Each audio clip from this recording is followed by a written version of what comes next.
Hello दोस्तों, नमस्कार। एक बार फिर से आपके पुनः इस प्यारे से learning programme super classes YouTube channel पर स्वागत है। हम लोग पिछली वीडियो में जो आप प्रकाश का अपवर्तन पढ़े थे और उसमें बहुत सारी चीज़ों को समझे थे, पुनः उसी जगह से स्टार्ट करते हैं जो पिछली क्लास हमारी ख़त्म हुई थी। और आज की बहुत देर न करते हुए अपने सीधे मुद्दे पर आते हैं। और हमारा आज का सबसे पहला हेडिंग होगा अपवर्तनांक। क्या होगा मेरे भाई? अपवर्तनांक। अपवर्तनांक आज की सबसे पहली और सबसे छोटी हेडिंग होंगी अपवर्तनांक। इस अपवर्तनांक को अंग्रेजी में कहा जाता है रिफ्रैक्टिव। इसके बाद ये देखिए आपका क्या है, index, refractive index. Refraction means क्या होता है? अपवर्तन। इंडेक्स मतलब होता है सूचित करने वाला, मतलब अपवर्तन को सूचित करने वाले अंक को हम लोग क्या कहते हैं? अपवर्तनांक कहते हैं। ठीक है, अब मैं यहाँ से आपको अपवर्तनांक के बारे में एक एक करके हम और आप खूब बढ़िया से समझने की पूरी कोशिश करेंगे। सबसे पहले अपवर्तन, अगर हम संधि विच्छेद के रूप में तोड़ें तो इसका एक हो जाएगा अपवर्तन, दूसरा हो जाएगा अंक। यानी अपवर्तन होने वाले अंक को ही हम लोग क्या कहते हैं? अपवर्तनांक कहते हैं। तो ऐसे तो हम लोग समझेंगे नहीं, तो थोड़ा सा पहले हम ये आपको दो चार पॉइंट आपको बताएं। जैसे ये आपसे प्रश्न पूछा जाए, पानी हवा से है, पानी हवा से है तो इसका आंसर है सघन। अब बहुत बढ़िया जवाब आपका आएगा, पानी हवा से क्या है? सघन है। क्योंकि भाई अभी भी हम आपको पहले इसके पिछले वाले वीडियो में बताए थे कि जहाँ पर माध्यम की कण पास पास है वहाँ पर वह सघन माध्यम कहलाता है, जहाँ जहाँ दूर दूर है वहाँ पर विरल माध्यम कहलाता है। तो अगर आपसे हम ये कहें कि पानी हवा के सापेक्ष कैसा है, तो आपका आंसर क्या होगा? सघन होगा। अगर मैं कहूँ कांच हवा से है तो इसका भी आंसर आएगा सघन। इसका भी क्या आंसर आएगा मेरे भाई? सघन। इसका मतलब ये है, अब हमसे कोई प्रश्न पूछे पानी हवा से क्या है तो हम कहेंगे सघन, कांच हवा से क्या है? सघन। अच्छा, अब हमसे प्रश्न ये पूछा जाए कि पानी हवा से कितना गुना सघन है, कितना ज़्यादा सघन है, या कांच हवा से कितना ज़्यादा गुना सघन है, तो इस बात को बताने के लिए हमारे और आपके बीच में एक नहाजा एक शरीफ हेडिंग आ चुकी है जिसका नाम क्या है? अपवर्तनांक। तो अपवर्तनांक देखिए एक बहुत भले आदमी है जो क्या करते हैं, ये बताते हैं कि एक माध्यम दूसरे माध्यम के सापेक्ष कितना सघन है। समझ में आ रही बात? मेरी बात पहली बार आप ध्यान सुनिएगा। आपसे पहला प्रश्न क्या पूछा जाएगा? अपवर्तनांक की परिभाषा। तो आप क्या अपवर्तनांक की परिभाषा आप समझेंगे? अपवर्तनांक यह व्यक्त करता है कि एक माध्यम दूसरे माध्यम के सापेक्ष कितना सघन है। मैं बोर्ड पर भी लिख दे रहा हूँ, ये देखिए यहाँ पर मैं स्टार बना के लिख रहा हूँ। अपवर्तनांक यह व्यक्त करता है, अपवर्तनांक यह व्यक्त करता है कि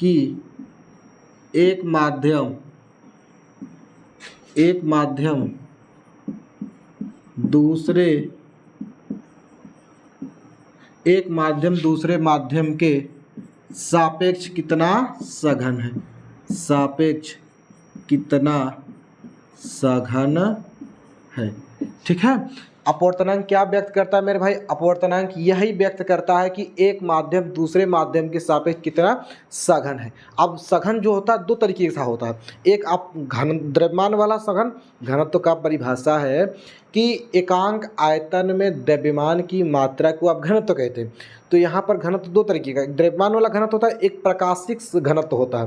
प्रकाशिक घनत्व का मतलब ये होता है कि जब प्रकाश कण जब एक माध्यम से दूसरे मीडियम में ट्रेवल करेगी तो दूसरा वाला मीडियम प्रकाश की मार्ग को कितना ज़्यादा रोकेगा, उसके मार्ग में कितना ज़्यादा रेजिस्टेंस डालेगा, उसको कहते हैं प्रकाशिक सघन। तो वहाँ द्रव्यमान वाले की सघन की बात नहीं हो रही, यहाँ पर प्रकाशिक सघन की बात हो रही है। तो अपवर्तनांक बच्चों यह व्यक्त करेगा कि एक माध्यम दूसरे माध्यम के सापेक्ष कितना सघन है। लेकिन यहाँ सघन आपको क्या समझना है? यहाँ पर आपको सघन समझना है, ये देखो सघन, यहाँ पर आपको समझना है सघन को समझना है प्रकाशिक सघन वाला। यानी कि कोई प्रकाश के मार्ग में कितना ज़्यादा मतलब अवरोध उत्पन्न करता है, वो वाला सघन की बात कर रहे हैं। ठीक है, तो आपसे जब कभी भी कोई प्रश्न पूछे, जब कभी भी आपके दिमाग में ये आए अपवर्तनांक नाम की कोई चीज़ आए, तुरंत आप समझिए अपवर्तनांक एक भले आदमी का नाम है जो क्या करता है, यह बताता है कि एक माध्यम दूसरे माध्यम के सापेक्ष कितना सघन है। जैसे बताइए, मान लीजिए कोई प्रकाश किरण हवा से निकलकर जल में गई। अब जल में जब गई तो इसकी चाल में कुछ ना कुछ क्या होगी, कमी बेसी होगी। अच्छा, कमी होगी या तो अधिकता होगी। अच्छा, यह बात बताने के लिए हमसे अगर कोई कहे कि कौन ज़्यादा सघन है, कौन ज़्यादा विरल है, इस बात को हमें अगर बताना होगा तो हमारे और आपके बीच बीच जो लोग आएंगे उन नए लोगों का नाम होगा रिफ्रैक्टिव इंडेक्स अर्थात अपवर्तनांक। उम्मीद है कि अब समझ में आ गया होगा आपको कि अपवर्तनांक क्या है। अपवर्तनांक कुछ नहीं, अपवर्तनांक एक भले लोग का नाम है जो यह बताता है दो लोगों के बीच में कौन सघन है। एक सघन है भाई तो दूसरा का क्या हो जाएगा, विरल हो जाएगा। ठीक है, तो अपवर्तनांक ये हो गया। अब समझते हैं अपवर्तनांक को हम लोग n से, अपवर्तनांक को n से या म्यू से लिखते हैं। दूसरी जानकारी मेरे भाई क्या है, अपवर्तनांक को या तो हम लोग n से लिखते हैं या तो म्यू से लिखते हैं। कुछ लोग n से लिखते हैं, कुछ लोग म्यू से लिखते हैं। तो सब दूसरी जानकारी होगी, अपवर्तनांक को हम लोग n से लिखते हैं या तो म्यू से लिखते हैं। इसके बाद देखिए अगला सूत्र है, अगला जो हमारा क्या है सूत्र है, n बराबर होता है V1 बटे V2। V1 क्या है, V1 क्या है, पहले माध्यम में प्रकाश की चाल, पहले माध्यम में किसकी चाल है मेरे भाई, प्रकाश की, ये क्या है, चाल है। ठीक है, इसके बाद देखिए ये जो V2 है वह किस में है, दूसरे। इसके बाद ये आपका देखिए माध्यम में ये किसकी चाल हो गई भाई, प्रकाश की चाल, दूसरे माध्यम में प्रकाश की चाल।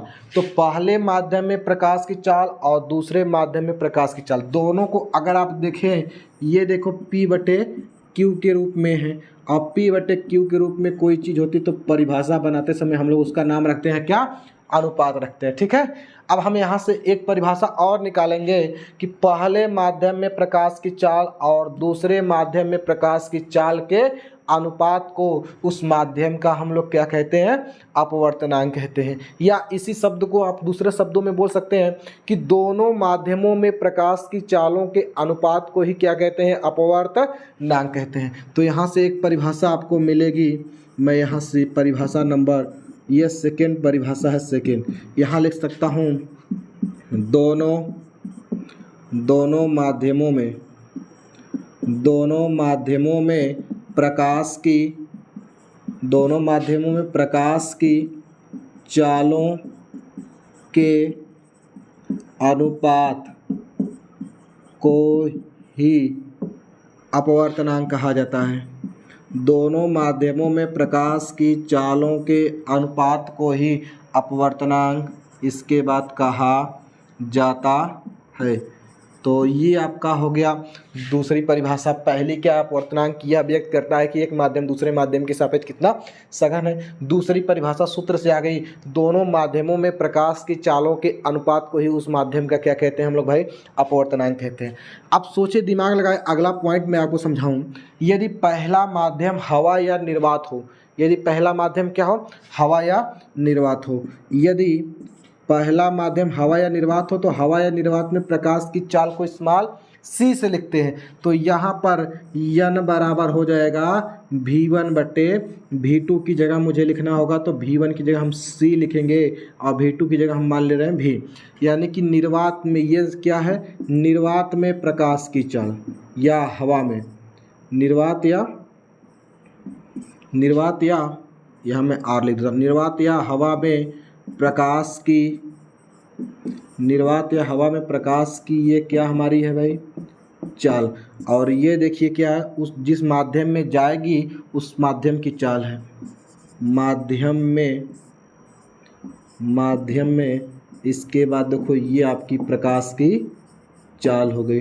ठीक है, अब आपको यहाँ से एक और परिभाषा मिलेगी, मतलब किसी प्रकाश की हवा या निर्वात में प्रकाश की चाल और उस माध्यम में प्रकाश की चाल के अनुपात को हम लोग क्या कहते हैं, अपवर्तनांक कहते हैं। यानी कि ये भी आपका P/Q अर्थात ये किसके रूप में है, अनुपात। तो यहाँ से भी आप परिभाषा बना सकते हैं। मैं यहाँ से परिभाषा नंबर 3 परिभाषा लिख रहा हूँ, हवा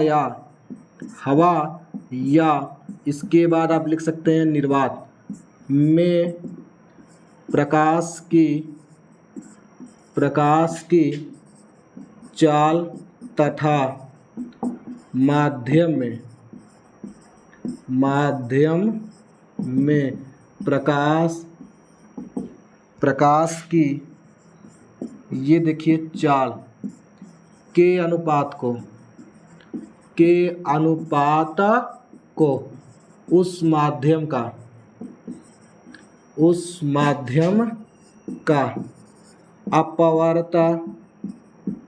अपवर्तनांक कहते हैं। ठीक है, हवा या निर्वात में प्रकाश की चाल तथा उस माध्यम में प्रकाश की चाल के अनुपात को हम लोग क्या कहते हैं मेरे भाई, उस माध्यम का अपवर्तनांक। यानी कोई प्रकाश किरण हवा या निर्वात से होकर यदि किसी माध्यम में जाती है तो हम लोग क्या करते हैं, उस हवा या निर्वात का अपवर्तनांक अभी बता दूँ, एक होता है, अभी आगे आपको सब कुछ बताऊंगा। तो यहाँ से 3 परिभाषा मिल जाएगी, हवा या निर्वात में प्रकाश की चाल तथा जिस माध्यम में गई उसमें प्रकाश की चाल के अनुपात को हम लोग क्या कहते हैं भाई, उस माध्यम का अपवर्तनांक कहते हैं। तो उम्मीद है कि ये बोर्ड पर लिखी गई सारी बातें समझ में आ गई होगी। अब इसके बाद हम लोग क्या करेंगे, एक एक करके बहुत सारी जानकारी को अपवर्तनांक का निकालेंगे और बोर्ड पर लिखेंगे और आपको सीधा समझाएंगे। ठीक है, अब हम लोग देखते हैं अपवर्तनांक है जो है नेक्स्ट पॉइंट को एक एक करके निकाल कर समझते हैं बहुत बढ़िया से। अपवर्तनांक के बारे में अगली जानकारी है कि अपवर्तनांक एक सापेक्ष मान होता है। अपवर्तनांक भाई मेरे क्या होता है, एक सापेक्ष मान होता है। मैं लिख देता हूँ अपवर्तनांक एक सापेक्ष मान है। एक कौन सा मान है मेरे भाई, एक सापेक्ष, इसके बाद मान है। अपवर्तनांक क्या है, एक सापेक्ष मान है, बिल्कुल सही बात है। इसका मतलब ये है कि जब अपवर्तनांक कभी अकेला नहीं ज्ञात किया जा सकता है, अपवर्तनांक ज्ञात करने के लिए किसी दूसरे माध्यम के होना जरूरी है। उसी माध्यम से तो हम तुलना करते हैं कि पहला माध्यम दूसरे माध्यम के सापेक्ष कितना सघन। अगर एक ही माध्यम है तो कहाँ तुलना कर पाएंगे आप, है ना। तो आप कह सकते हैं कि अपवर्तनांक कैसा मान है, एक सापेक्ष मान है। अपवर्तनांक कभी अकेला नहीं ज्ञात किया जा सकता। अपवर्तनांक हमेशा 2 या 2 से अधिक लोगों के बीच ज्ञात किया जा सकता है। ठीक है, अपवर्तनांक कैसा मान है मेरे भाई, अपवर्तनांक एक आपका सापेक्ष मान है। इसके बाद सुनिए, अपवर्तनांक एक अनुपात है। अपवर्तनांक क्या है, अभी भी मैंने आपको परिभाषा में बताया, अपवर्तनांक एक अनुपात है। अपवर्तनांक एक क्या है, अनुपात है। अपवर्तनांक एक अनुपात है, अतः इसका कोई मात्रक नहीं, इसका कोई मात्रक नहीं। अपवर्तनांक एक अनुपात है, इसका कोई मात्रक नहीं। इसका मतलब ये है कि अभी n बराबर v1 बट्टे जो v2 आप लिखे थे, v1 की भी चाल मीटर प्रति सेकेंड है, v2 की भी चाल मीटर प्रति सेकेंड है, दोनों नीचे ऊपर है, एक दूसरे को कैंसिल हो जाएंगे। इसका मात्रक कुछ नहीं होता है। इसका अर्थ ये होता है, गुना गुनी में प्रश्न बनता है कि एक माध्यम दूसरे माध्यम के सापेक्ष कितना गुना सघन है। ठीक है, अपवर्तनांक कैसा है, एक अनुपात है, अतः इसका कोई मात्रक नहीं होता है। अब सुनिएगा, इसके बाद अगली पॉइंट, यह अदिश राशि है। यह कैसी राशि है, अदिश राशि है। अरे भाई सही बात है, अपवर्तनांक एक कैसी राशि है, अदिश राशि है, क्योंकि अपवर्तनांक एक अनुपात है और अनुपात की कोई दिशा नहीं होती। अपवर्तनांक हमेशा गुना गुनी में आता है और यह कैसी राशि हो गई, इस तरीके से हमारा अपवर्तनांक एक हमारा अदिश राशि होगी, इसमें दिशा नहीं, अतः इसमें दिशा नहीं, इसमें दिशा नहीं। ठीक है, इसमें दिशा नहीं होती है। अब अगले पॉइंट को समझते हैं। अपवर्तनांक यहाँ से सुनिएगा ध्यान से, प्रकाश की किरण जहाँ से चलना प्रारंभ करती है, जहाँ से चलना प्रारंभ करती है वह सदैव पहला माध्यम होता है, और जिसमें प्रवेश करती हैं वह सदैव आपका कौन सा माध्यम बन जाता है बच्चों, दूसरा माध्यम बन जाता है। अब मज़े की बात यह है कि जब प्रकाश किरण पहले माध्यम से निकलकर दूसरे माध्यम में जाएगी, जिस माध्यम में जाती है अपवर्तनांक उसका ज्ञात होता है, जहाँ से आई हैं उसी के सापेक्ष होता है। ठीक है, जैसे हवा से निकलकर प्रकाश किरण यदि जल में गई है तो अपवर्तनांक किसका ज्ञात होगा, जल का होगा हवा के सापेक्ष, यानी जल कितना सघन है वायु के तुलना में। ठीक है, तो मैं यहाँ पर लिख दे रहा हूँ, जहाँ से प्रकाश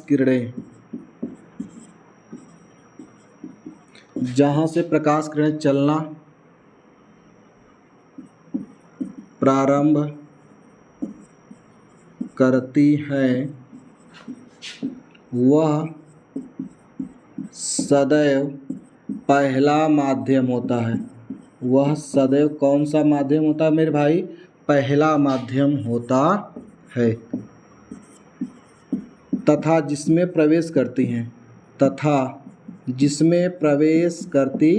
जिसमें इसके बाद ये आपका हो गया प्रवेश करती है वह दूसरा माध्यम होता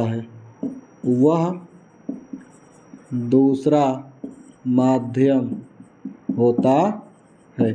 प्रकाश की किरणें जहाँ से चलना प्रारंभ करेंगी वह आपका कौन सा माध्यम होगा, पहला होगा, और जिसमें जाएंगी वह आपका कौन सा माध्यम बन जाएगा बच्चों, दूसरा। अब जिसमें जाती हैं उसका अपवर्तनांक ज्ञात होता है, यहाँ पर लिखेंगे जिसमें प्रवेश करती हैं,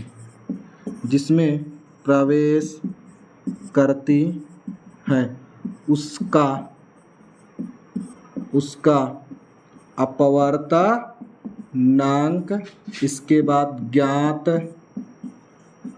किया जाता है, जहाँ से आई हैं उसके सापेक्ष,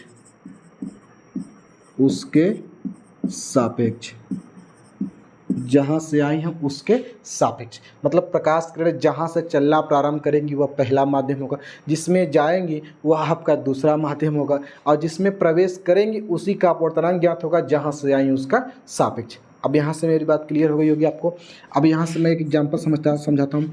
यदि कोई प्रकाश किरण वायु से निकलकर किसमें गई है, जल में, तो अब अपवर्तनांक किसका ज्ञात होगा, जल का, किसके सापेक्ष, वायु के। ठीक है, यही मैंने आपको बोर्ड पर यहाँ पर लिखा है। ठीक है, अब मैं आपको अपवर्तनांक लिखने का तरीका बताता हूँ। जैसे देखिए ये लिखा गया 1, इसके बाद ऊपर n, इसके बाद 2, ये लिखा गया है पहले माध्यम के सापेक्ष दूसरे माध्यम का अपवर्तनांक। मैं लिख देता हूँ पहले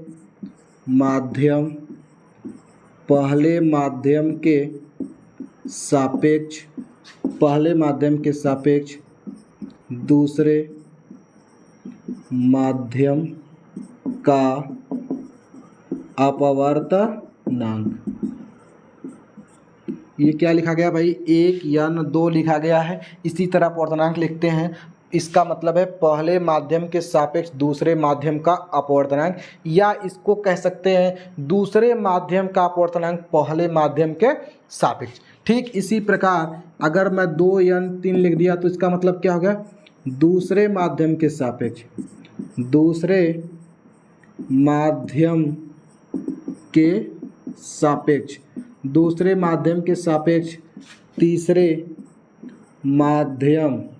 तीसरे माध्यम का, इसके बाद देखिए ये हो गया आपका अपवर्तनांक।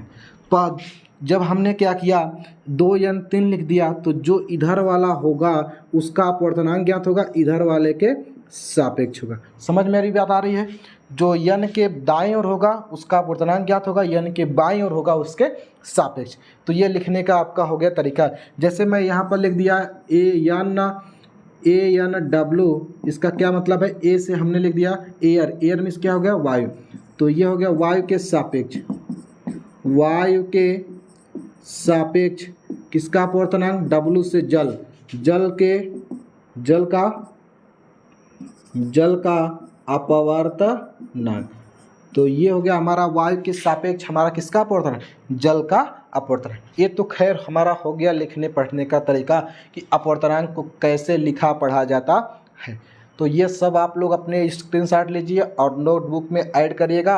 आगे हम आपको कुछ और नई नई जानकारियाँ को प्रोवाइड करते हैं, फिर इसके बाद हम नेक्स्ट टॉपिक पर बढ़ते हैं। अपवर्तनांक का अगला टॉपिक देखिए क्या हमारा है।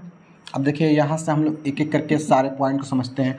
अगर मैं देखिए वायु लिख दूँ, क्या लिख दूँ, वायु, या इसे आप लोग हवा भी कहते हैं, वायु या हवा। इसकी अंग्रेजी क्या होती है, एयर। इसकी क्या अंग्रेजी स्टार्ट होती है भाई, एयर।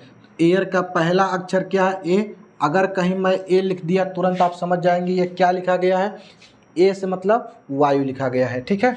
इसके बाद देखिए अगला, मैं अगर जल लिख दूँ, जल, और जल की क्या अंग्रेजी होती है हमारे भाई, वाटर। वाटर का पहला अक्षर किससे स्टार्ट होता है, डब्लू। तो डब्लू लिख दिया तो इसका क्या मतलब होता है, मैंने जल लिख दिया। इसके बाद देखिए ये आपका कांच, ये हो गया हमारा कांच। कांच को अगर, कांच की अंग्रेजी होती है ग्लास, और ग्लास का पहला अक्षर क्या हमारा होता है, जी। इसके बाद हमने अगर हीरा लिख दिया, हीरा, ये देखो बेशुमार कीमती चीज़ मैंने क्या लिख दिया, हीरा। तो हीरा की क्या अंग्रेजी होती है मेरे भाई, डायमंड। और डायमंड का पहला अक्षर क्या है, डी। तो मैं अगर डी लिख दिया इसका मतलब मैंने क्या लिख दिया, डायमंड लिख दिया। अब आप यहाँ से काफ़ी चीज़ों को पढ़ सकते हैं, जैसे मैं यहाँ लिख दूँ ANW। इसका क्या मतलब है, वायु के सापेक्ष किसका अपवर्तनांक, जल का, या जल का अपवर्तनांक वायु के सापेक्ष। अगर मैं लिख दूँ WNG, इसका क्या मतलब होता है, कांच का अपवर्तनांक वायु के, जल के सापेक्ष, या जल के सापेक्ष कांच का अपवर्तनांक। या मैं GND लिख दिया तो हो जाएगा कांच के सापेक्ष हीरे का अपवर्तनांक। तो ये तो सब आपको पढ़ लिख कर बैठना है, आराम से समझना है, क्योंकि इसी के सहारे मैं आगे कुछ डेरिवेशन आपके साथ करूँगा, तो मजबूती के साथ हम लोग जो डेरिवेशन को कर सकते हैं, ठीक है। ये आपको समझ में आ गया होगा। इसके बाद अपवर्तनांक का अगला पॉइंट सुनिएगा कि अपवर्तनांक का जो मान होता है बच्चों, अपवर्तनांक का जो मान होता है उस माध्यम के ताप पर निर्भर करता है। किस चीज़ पर निर्भर करता है, किसी माध्यम का अपवर्तनांक जो होता है उस माध्यम के तापमान पर निर्भर करता है। मतलब अगर तापमान को बढ़ा देंगे तो अपवर्तनांक घट जाएगा, और तापमान को घटा देंगे तो अपवर्तनांक बढ़ जाएगा। समझते हैं ऐसा क्यों। जैसे मेरी बात सुनिएगा, आप पानी लीजिएगा, एक पतीले में पानी लीजिएगा, नीचे से उसको गर्म करिए। पानी चूँकि अभी क्या है, पानी मान लो जल अभी क्या है, सघन है। जब नीचे से गर्म करेंगे अर्थात तापमान उसका बढ़ा देंगे तो यह पानी गैस में बदल जाएगा। अब इसका मतलब सघन से किस में बदल जा रहा है, विरल में। अपवर्तनांक क्या हो जा रहा है, उसका घट जा रहा है, ठीक है। तापमान बढ़ाएं, अपवर्तनांक घट गया।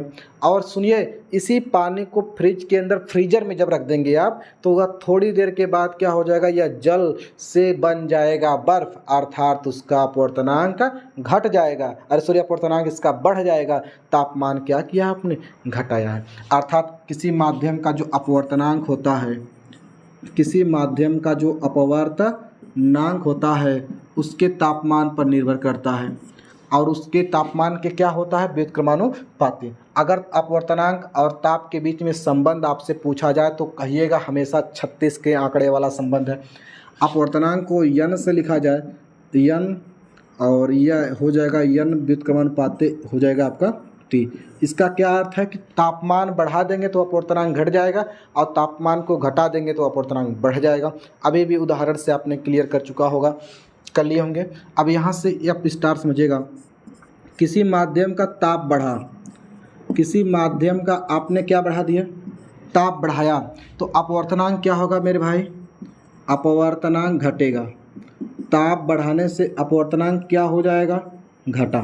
ताप बढ़ा और अपवर्तनांक क्या हुआ, घटा। अब अपवर्तनांक घटा तो चाल घटी, ताप बढ़ा, अपवर्तनांक घटा। जब अपवर्तनांक घट जाएगा तो माध्यम कैसा हो जाएगा भाई मेरे, विरल हो जाएगा। माध्यम क्या हो जाएगा आपका, माध्यम कैसा बन जाएगा, विरल। अब विरल माध्यम में चाल क्या होती है, प्रकाश की ज़्यादा से ज़्यादा होती है, ठीक है। अब इसका देखिए दूसरा पॉइंट आपका क्या है, अगर ताप को घटा देंगे, ताप को क्या करेंगे मेरे भाई आप, घटा देंगे, तुरंत अपवर्तनांक उसका क्या हो जाएगा, ज़्यादा। अपवर्तनांक क्या हो जाएगा मेरे भाई, ज़्यादा।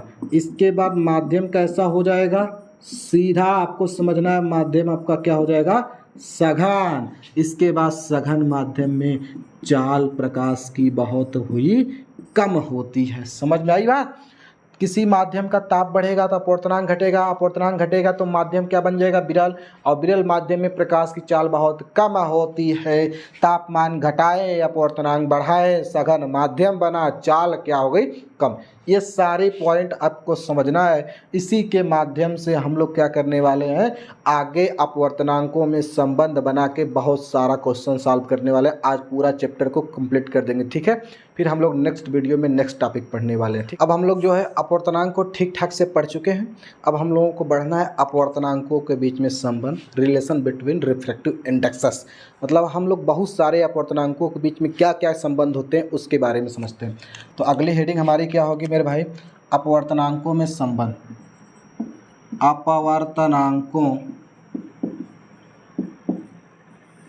अपवर्तनांकों में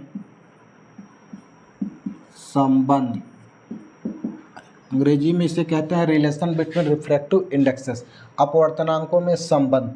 अब इसको हमको समझने के लिए सबसे पहले देखिए हम क्या कर रहे हैं कि एक कोई हमने अपवर्तक पृष्ठ खींचा जिसका नाम मैंने रख दिया x10। ये अपवर्तक पृष्ठ है। इसके बाद देखो हमने क्या खींच दिया, इस पर एक अभिलंब खींचा। अभिलंब थोड़ा सा टेढ़ा है, मैं इसको थोड़ा सा सीधा कर देता हूँ मेरे भाई। तो ये देखिए कोई एक अभिलंब है। इस अभिलंब का जो नाम है, इसका नाम मैंने रख दिया अभिलंब। ये आपका मेरे भाई क्या है, अभिलंब। यह देखिए आपका पहला माध्यम है और ये आपका कौन सा माध्यम है, दूसरा माध्यम है, ठीक है। अब देखिए कोई प्रकाश की किरण पहले माध्यम से निकल कर आ रही है। ये कौन सी किरण है, आपतित किरण। और इसके आपतित किरण और अभिलंब के बीच जो कोण बनता है वह आपका आपतन कोण होता है। इसके बाद देखो ये जब दूसरे माध्यम में जाएगी तो ये अपने पथ से क्या हो जाएगी मेरे भाई, विचलित हो जाएगी। ये अपवर्तित किरण है और ये आपका अभिलंब है। इसके बीच में ये जो कोण बनता है इसे हम लोग अपवर्तन कोण आर कहते हैं। अगर ये प्रकाश किरण ना मुड़ती तो क्या करती, सीधे जाती। तो ऐसे हम लोग इसको डॉट लाइन से जो है बढ़ा देते हैं। ये देखिए हमारी क्या हो गई, प्रकाश की किरण। तो ये मान लीजिए प्रकाश किरण वायु से निकलकर एक माध्यम से निकलकर किस में गई है, दूसरे माध्यम में। तो अभी हमने आपको बताया कि जब प्रकाश की किरण एक माध्यम से निकलकर दूसरे माध्यम में जाती है तो अपवर्तनांक किसका ज्ञात करते हैं, दूसरे माध्यम का। और किसके सापेक्ष करते हैं, जहाँ से आई है। यानी कि प्रकाश किरण पहले से निकलकर किस में गई है, दूसरे का। तो अपवर्तनांक किसका ज्ञात होगा, दूसरे का, जहाँ से आई है मतलब उसके सापेक्ष। तो हम लोग यहाँ से लिखेंगे, पहले ही लिख देंगे स्नेल के नियम से। स्नेल के नियम से। अगर हमको स्नेल का नियम याद होगा तो हम आपको बताए थे यन बराबर, यहाँ पर मैं लिख देता हूँ यन बराबर, इसके बाद क्या लिखवाया था मैं, साइन आई बटे साइन आर। यही हमारा क्या है, स्नेल का नियम। इसी को लेकर हम लोग पूरे अपवर्तनांक में खूब सारा डेरिवेशन करने वाले हैं, ठीक है। तो यन क्या होता है, माध्यम का अपवर्तनांक होता है। तो प्रकाश किरण कहाँ से गई है, पहले से निकल कर किस में गई है, दूसरे में। तो पहले माध्यम के सापेक्ष दूसरे माध्यम का अपवर्तनांक बराबर ये हो गया साइन आई, अब बट्टे क्या हो गया मेरे भाई, साइन, ये देखिए आपका हो गया आर। इसे हम लोग समीकरण नंबर बना लेते हैं 1। ये पहले माध्यम से निकलकर किस में गई है, दूसरे माध्यम में। तो ये होगा, यदि मैं प्रकाश किरण के मार्ग को उलट दूं, यानी दूसरे माध्यम से प्रकाश किरण किस में जाए, पहले माध्यम में, तो उल्टा काम हो जाएगा सब कुछ सब। तो यहाँ मैं लिख देता हूँ यदि प्रकाश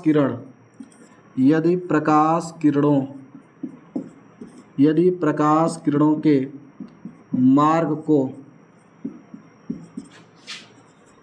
यदि प्रकाश किरणों के मार्ग को उलट दें तो, यदि प्रकाश किरणों के मार्ग को हम जब बच्चों उलट देंगे तो क्या हो जाएगा, दूसरे माध्यम के सापेक्ष पहले माध्यम का अपवर्तनांक। अब जो साइन आई था वहाँ पर आर हो जाएगा और यहाँ पर जो साइन आर था वह आपका आई हो जाएगा। ये इक्वेशन नंबर आपका क्या हो जाएगा 2। अब इसके बाद हम लोग समीकरण 1 में समीकरण 2 का क्या करने जा रहे हैं गुणा।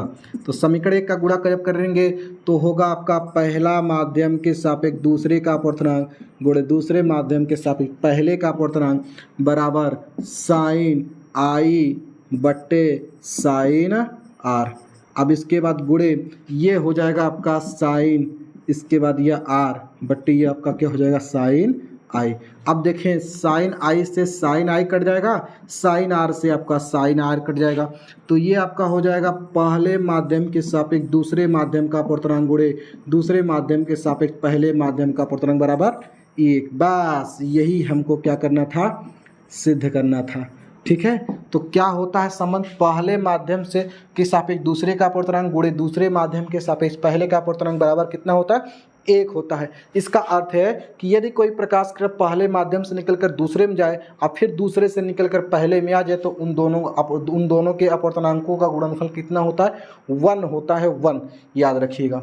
ठीक है, यहाँ से एक पॉइंट मुझे समझ में आती है कि अगर मैं इसको या इसको किसी एक पॉइंट को मैं आगे इस उधर बराबर उधर पक्षांतर करूं तो हो जाएगा पहले माध्यम के सापेक्ष दूसरे माध्यम का अपवर्तनांक बराबर हो जाएगा दूसरे माध्यम के सापेक्ष पहले का अपवर्तनांक। ये मेरे भाई क्या बात बताता है, यह बताता है कि जब पहले माध्यम के सापेक्ष दूसरे माध्यम का अपवर्तनांक दिया हो और दूसरे माध्यम के सापेक्ष पहले माध्यम का अपवर्तनांक हमसे पूछे तो उसका उल्टा कर दीजिए, यानी कि हर को अंश कर दीजिए, अंश को हर कर दीजिए। यानी कि सीधा सोचिए, यहाँ पर दिख रहा होगा अगर वायु के सापेक्ष जल का अपवर्तनांक 4/3 दिया है तो जल के सापेक्ष वायु का अपवर्तनांक कितना हो जाएगा 3/4 हो जाएगा।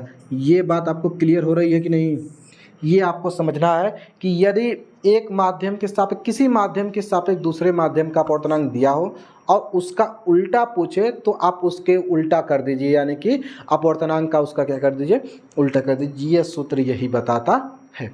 अब सोचे यहाँ पर दिमाग लगाएं हम जब कि अगर ये आपका कितने मैंने माध्यम लिए थे 2 माध्यम लिए थे, एक पहला लिया था दूसरा लिया था, इसी प्रकार बहुत सारे माध्यम हो तो उसके लिए क्या होगा मैं लिख दूं इसी प्रकार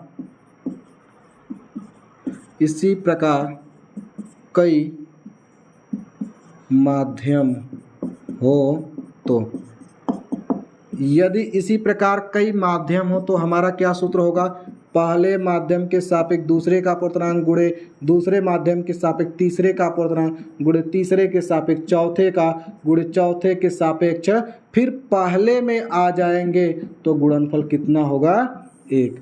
इसका मतलब बच्चों ये है, यह सूत्र ये बताता है कि पहला यहाँ है पहला यहाँ, तब गुणनफल कितना होगा 1। यानी कि कोई भी प्रकाश की किरण पहले से दूसरे में जाए, दूसरे से तीसरे में जाए, तीसरे से चौथे में जाए, चौथे से पाँचवें में जाए, पाँचवें से छठा, ऐसे बहुत माध्यमों में जाए, लेकिन लास्ट में फिर कहाँ आ जाए पहले ही में आ जाए तो उन सभी का गुणनफल क्या होगा 1 होगा। यानी कि देखिए यहाँ पर पहले माध्यम के सापेक्ष दूसरे का अपवर्तनांक गुणे दूसरे माध्यम के सापेक्ष तीसरे का अपवर्तनांक गुणे तीसरे माध्यम के सापेक्ष चौथे का, चौथे के सापेक्ष फिर पहले का अपवर्तनांक हो जाएगा तो गुणनफल आपका कितना हो जाएगा 1 हो जाएगा। अब इसी तरह मैं ये मान लूँ आपको कि पहला माध्यम वायु है, इसके बाद प्रकाश किरण का दूसरा माध्यम क्या है जल, वायु से निकलकर जल में गई, जल के नीचे मैंने कांच रखा है, कांच के नीचे मैंने यह हीरा रख दिया। तो इस तरीके से प्रकाश किरण पहले आई किस में गई जल में, जल से किस में गई कांच से, कांच से किस में निकल गई हीरा में। तो उस कंडीशन में इसका सूत्र क्या होगा, इसका सूत्र होगा मेरे भाई वायु के सापेक्ष जल का अपवर्तनांक गुणे जल के सापेक्ष कांच का अपवर्तनांक गुणे कांच के सापेक्ष हीरा का अपवर्तनांक गुणे हीरे के सापेक्ष वायु का अपवर्तनांक बराबर कितना 1। बराबर कितना मेरे भाई 1। अब आपको अधिकतर आपके नोटबुक आपके बुक्स में जो है 2 या 3 माध्यम देकर काम चलाता है, यानी कि वायु दे, जल दे, कांच दे। तो 3 के लिए क्या सूत्र आपको अप्लाई करना होगा, वायु के सापेक्ष जल का अपवर्तनांक गुणे जल के सापेक्ष कांच का अपवर्तनांक गुणे कांच के सापेक्ष फिर वायु का अपवर्तनांक बराबर कितना 1। ये देखो, ये जो सूत्र है इस सूत्रों को आपको अपने हिसाब से इंटरचेंज नहीं करना है। कितने छात्र क्या करते हैं कि जो वैल्यू दी जाती है उसको अपने मन से सूत्र में तोड़ डालते हैं। तोड़ना नहीं है, यही सूत्र अप्लाई करना है। बाकी जो चीज़ें नहीं पता उसको 3-5 करके इधर उधर बदल देंगे हम लोग। अब इस सूत्र के एक सवाल के माध्यम से हम लोग कंप्लीट समझेंगे। तो उम्मीद है ये आपका सूत्र का जो छोटा सा निगमन था आपको भली भांति समझ में आया होगा। इसको स्क्रीनशॉट लीजिए, इसको स्क्रीनशॉट लेके अपने नोटबुक में ऐड कर दीजिएगा। बाकी चीज़ों को आगे हम आपको और एक्सप्लेन करते हैं, 2-4 सवाल लगाते हैं, फिर क्रांतिक कोण पढ़ाएंगे, फिर क्रांतिक कोण और आंतरिक अपवर्तनांक में संबंध बताएंगे, फिर पूरा आंतरिक परावर्तन बताएंगे। तब जाके आज इस क्लास को हमने क्या करना है, बंद करना है। ठीक है, अब कुछ एग्जाम्पल पर बात कर लेते हैं हम लोग। जैसे एग्जाम्पल मैंने एक यहाँ पर नोट कर रहा है, आपने अपने नोटबुक में एग्जाम्पल के सहारे सारे क्वेश्चन को लगाने का प्रयास करिएगा, सब क्वेश्चन लग जाएंगे आराम से। मान लीजिए दिया है वायु के सापेक्ष, पहला छोटा प्रश्न दिया है, वायु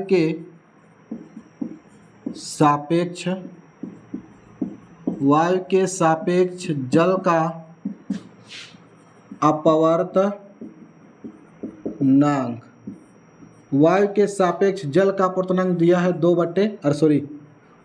3/2 दिया है। कितना दिया है, मान लिया हमने वायु के सापेक्ष जल का अपवर्तनांक दिया है 3/2, तो जल के सापेक्ष वायु का अपवर्तनांक ज्ञात कीजिए।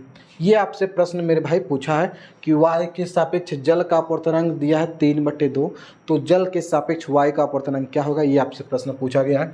इसका मतलब दिया है कि वायु के सापेक्ष जल का अपवर्तनांक कितना दिया है 3/2, और आपसे क्या पूछा है, जल के सापेक्ष आपका वायु, यानी कि उल्टा पूछा है। तो आपको क्या करना है, आपको पता होगा कि वायु के सापेक्ष जल का अपवर्तनांक गुणे जल के सापेक्ष वायु का अपवर्तनांक बराबर कितना होता है, 1 होता है।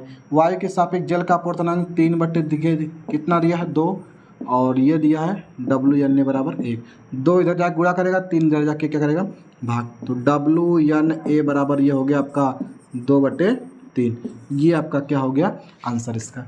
ठीक है, मतलब ये है इस कहने का मतलब। ये सूत्र कौन सा था, पहला वाला, कि पहले माध्यम के सापेक्ष दूसरे का अपवर्तनांक गुणे दूसरे माध्यम के सापेक्ष पहले का अपवर्तनांक बराबर कितना 1। इसी कॉन्सेप्ट पर आपने हमको क्या किया, लगाया है। तो सबसे छोटा माहिदा एकदम नायदा शरीफ सवाल जो है आपका ये है। इसके बाद आपको थोड़ा सा सवाल के लेवल को बढ़ाते हैं और फिर इसके बाद आगे हम लोग बढ़ते हैं। अगला सवाल देखिए क्या है मेरे भाई, यदि सुनिएगा, वायु के सापेक्ष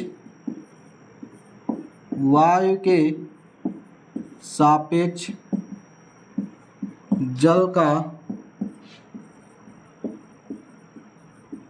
अपवर्तनांक, यदि वायु के सापेक्ष जल का अपवर्तनांक 4/3 है तथा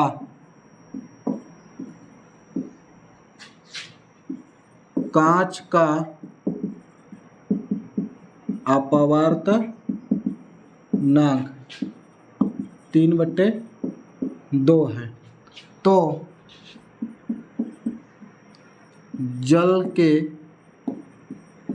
जल के सापेक्ष कांच का अपवर्तनांक इसके बाद ज्ञात कीजिए।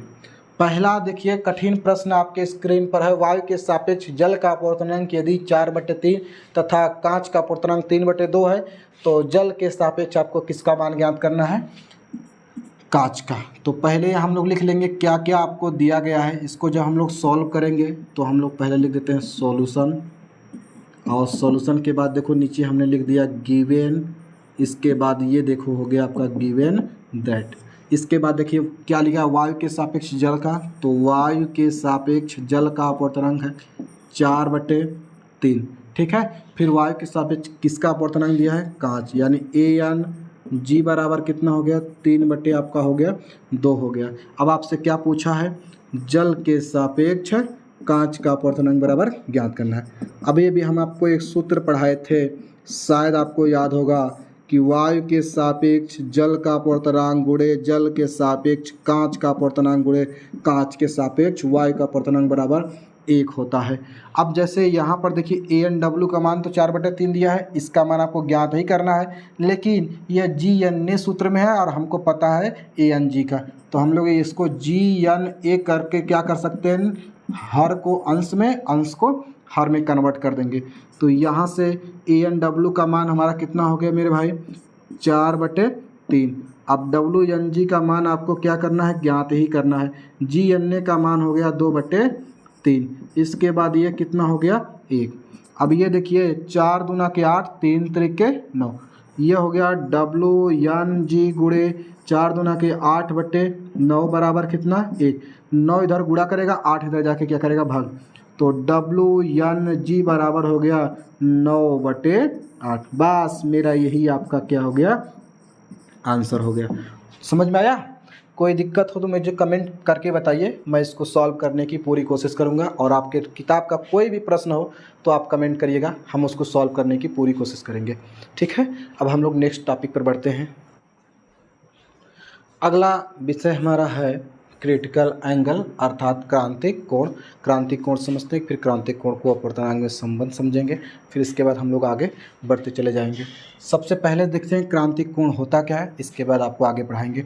ये देखिए मैं कोई एक अपवर्तक पृष्ठ खींचा जिसका नाम मैंने यक्स और यक्स डैश रख दिया है। इसके बाद देखिए ये आपका एक अभिलंब है, इसका नाम क्या है मेरे भाई, अभिलंब। ये आपका अभिलंब है। इसके बाद देखो ये पहला माध्यम जो हमने रख दिया है वह सघन है, और ये नीचे वाला जो माध्यम वह क्या है, विरल है। अब देखिए ये कोई प्रकाश की किरण ऐसे आई, इसका नाम है हमारा क्या, आपतित किरण। इसके साथ जो कोण बनाई आज उसका नाम हमारा क्या है, आपतन कोण। ठीक है, अब यह जो सघन माध्यम से प्रकाश किरण जब विरल माध्यम में जाती है तो अभिलंब से दूर हटती है, और एक समय ऐसा आता है कि दूर हटते हटते यह प्रकाश किरण इसके तल पर, इसके पृष्ठ पर ही चली जाती है। ये देखिए ये चली गई। अब ये किरण हो गई अपवर्तित किरण, और यह अब इसके बीच में यह जो कोण बना था एक समय जो कहलाता था आर, और आज अगर आर को देखें आप घूर कर तो यह टोटल कितने अंश का मिलेगा आपका भाई, 90 अंश का।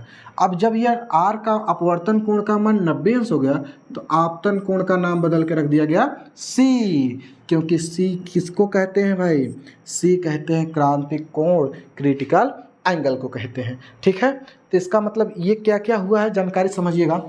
क्रांतिक कोण हमेशा कहाँ बनता है, सघन माध्यम में। कहाँ मेरे भाई बनता है, सघन माध्यम में। कहाँ मेरे क्रांतिक कोण कहाँ बना है, सघन माध्यम में। इसके बाद सघन माध्यम बना है, लेकिन यह कौन सा कोण है, आपतन कोण ही क्या बन गया है, क्रांतिक कोण। तो सघन माध्यम बना है, इसके बाद क्या है, आपतन कोण है। सघन माध्यम में बना है, इसके बाद कौन सा कोण है, आपतन कोण है। इसके बाद तीसरी क्वालिटी है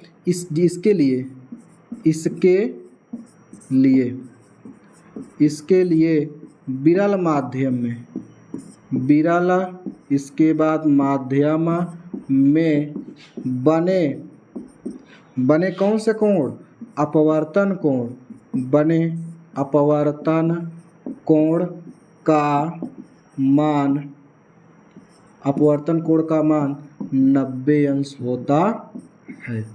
ठीक है, तो सघन माध्यम में बना एक ऐसा आपतन कोण जिसके लिए विरल माध्यम में बने अपवर्तन कोण का मान कितना अंश हो, 90 अंश हो, उसे हम क्या कहते हैं, क्रांतिक कोण कहते हैं, क्रांतिक कोण। और क्रांतिक कोण को जो हम लोग है सी से लिखते हैं। किससे लिखते हैं मेरे भाई, सी से लिखते हैं। ठीक है, क्रांतिक कोण को किस में लिखते हैं, सी से लिखते हैं। और यह हमेशा कहाँ बनता है, किस माध्यम में, सघन माध्यम में बनता है। समझ में आ रही बात? एक बार फिर से इसकी परिभाषा समझते हैं कि सघन माध्यम में बना वह आपतन कोण जिसके लिए विरल माध्यम में बने अपवर्तन कोण का मान 90 अंश होता है, उसे हम लोग क्या कहते हैं भाई, क्रांतिक कोण कहते हैं। एक बार फिर से सुनिएगा, सघन माध्यम में, किस माध्यम में, सघन माध्यम में बना वह आपतन कोण जिसके लिए विरल माध्यम में बने अपवर्तन कोण का मान कितना होता है, 90 अंश होता है, उसे हम लोग क्या कहते हैं, क्रांतिक कोण कहते हैं। और क्रांतिक कोण को अंग्रेजी के हम लोग सी से लिखते हैं, क्योंकि इसकी अंग्रेजी स्टार्ट होती है सी से, और यह किस में बनता है? सदैव सघन माध्यम में बनता है। अब सुनिए, अलग अलग सघन माध्यमों का क्रांतिक कोण क्या होता है? अलग अलग होता है। तो क्रांतिक कोण का मान क्या होता है? सी का जो मान होता है अलग अलग माध्यमों का क्या होता है मेरे भाई? अलग अलग होता है। तो क्रांतिक कोण बस इतना ही छोटा सा टॉपिक था। इसके बाद अभी हम लोग क्रांतिक कोण और अपवर्तनांक में संबंध स्थापित करेंगे। इसको हम लोग मिटाते हैं। अगली हेडिंग हमारी क्या है? क्रांतिक कोण और अपवर्तनांक में संबंध। डायग्राम आपका बना है, जो पिछला डायग्राम था उसी डायग्राम से काम चला लेते हैं। ये देखिए, प्रकाश किरण इसमें से गई है दूसरे माध्यम में, यानी सघन से गई है इसमें विरल में। इसका नाम हमने रख दिया एक माध्यम, इसका नाम मैंने रख दिया दूसरा माध्यम। अब मैं लिखने जा रहा हूँ स्नेल के नियम से। स्नेल के नियम से। स्नेल का क्या नियम है मेरे भाई? स्नेल का जो नियम है वह क्या है? पहले माध्यम के सापेक्ष दूसरे माध्यम का अपवर्तनांक बराबर साइन आई बटे साइन आर। ये आपका हो गया समीकरण नंबर 1। इससे हम लोग समीकरण नंबर 1 बना दिए। अब देखिए हम क्या कर रहे हैं? क्रांतिक कोण के लिए। किसके लिए? क्रांतिक कोण। क्रांतिक कोण के लिए। क्रांतिक कोण के लिए मेरे भाई क्या हो जाएगा? यह जो आई है वह किस में बदल जाएगा? सी में, और यह जो मेरा आर है वह किस में बदल जाएगा? 90 डिग्री में। तो ये हो जाएगा पहले माध्यम के सापेक्ष दूसरे माध्यम का अपवर्तनांक साइन, इसके बाद आई की जगह हम लोग जब सी लिखेंगे तो हमें लिखना होगा आर की जगह 90 डिग्री। ठीक है। अब ये हो गया आपका पहले माध्यम के सापेक्ष दूसरे माध्यम का अपवर्तनांक। ये हो गया साइन, ये हो गया सी, और साइन 90 अंश की वैल्यू कितनी होती है मेरे भाई? 1 होती। ये देखिए 1 होगी। तो ये तो अपवर्तनांक दूसरे का हुआ, ज्ञात हुआ। अगर मैं चाहूँ पहले जिस माध्यम से आई उसी माध्यम का अपवर्तनांक, तो क्या होगा? दूसरे माध्यम के सापेक्ष पहले का अपवर्तनांक, तो अभी भी हमने पढ़ा, इसका क्या कर दीजिए? उल्टा कर दीजिए, 1 बटे साइन सी। बस हमें यही निगमन करना था। या इसी को कुछ लोग लिखते हैं दूसरे माध्यम के सापेक्ष पहले का अपवर्तनांक, या इसको यन कहते हैं, और यन बराबर 1 बटे आपका क्या हो गया? साइन सी। इसको क्या करना था आपको? डेरिवेट करना था। ये अपवर्तनांक होता है, यह क्रांतिक कोण होता है। यह अपवर्तनांक किसका? जिस माध्यम से आई है उसी माध्यम का अपवर्तनांक है, अर्थात सघन माध्यम का अपवर्तनांक है। यह सघन माध्यम का क्रांतिक कोण है। मतलब जिस माध्यम में क्रांतिक कोण बनेगा उसी माध्यम का अपवर्तनांक भी ज्ञात करने का ये हमारा तरीका है। सूत्र क्या है? यन बराबर 1 बटे साइन सी। इसमें मतलब क्रांतिक कोण और अपवर्तनांक दो राशियां आई हैं, तो हो सकता है कभी क्रांतिक कोण देकर आपसे एक अपवर्तनांक पूछे। जैसे किसी माध्यम का क्रांतिक कोण 30 अंश है, किसी माध्यम का क्रांतिक कोण मेरे भाई कितना है? 30 अंश है, तो उसका अपवर्तनांक कितना हो जाएगा? 1 बटे साइन सी की जगह क्या हो जाएगा? 30, और यन बराबर हो जाएगा 1 बटे साइन 30 अंश का मान तो 1/2, तो ये कहाँ चला जाएगा? यन। तो यन बराबर कितना हो जाएगा आपका? 2। यही आपका क्या हो जाएगा मेरे भाई? आंसर। किसी माध्यम का अपवर्तनांक 2 है, किसी माध्यम का अपवर्तनांक 2 है, उसका अगर हमें क्रांतिक कोण पूछे तो हम लोग क्या कर सकते हैं? साइन सी बराबर 1/2 हो गया। ये हो गया साइन सी बराबर, ये साइन 30 अंश की वैल्यू है, ये कट गया, सी बराबर कितना हो गया? 30 अंश। तो मतलब कोई दो राशियां हैं, तो कोई एक मान देकर आपको दूसरी राशि का मान आपसे पूछा जाएगा। ठीक है। तो आज इतना ही रहने देते हैं। फिर अभी हम आपको थोड़ी समय में आपको क्रांतिक कोण और अपवर्तनांक में संबंध हो गया। एक टॉपिक बचा है पूर्ण आंतरिक परावर्तन, टोटल इंटरनल रिफ्लेक्शन। छोटी सी हेडिंग है, खत्म करके आज टोटल टॉपिक को कंप्लीट करते हैं। अगला टॉपिक हमारा क्या है? पूर्ण आंतरिक परावर्तन। देखते हैं उसको क्या होता है। ये देखिए मेरा कोई एक अपवर्तक पृष्ठ है, यह x डैश, इस पर हमने क्या खींच दिया? कोई एक अभिलंब खींचा। ये आपका अपना क्या है मेरे भाई? अभिलंब है। अब हम देखिए क्या कर दें, क्रांतिक कोण था तो प्रकाश किरण इस तल पर जा रही थी। अब हम थोड़ा सा क्रांतिक कोण को बढ़ा दें।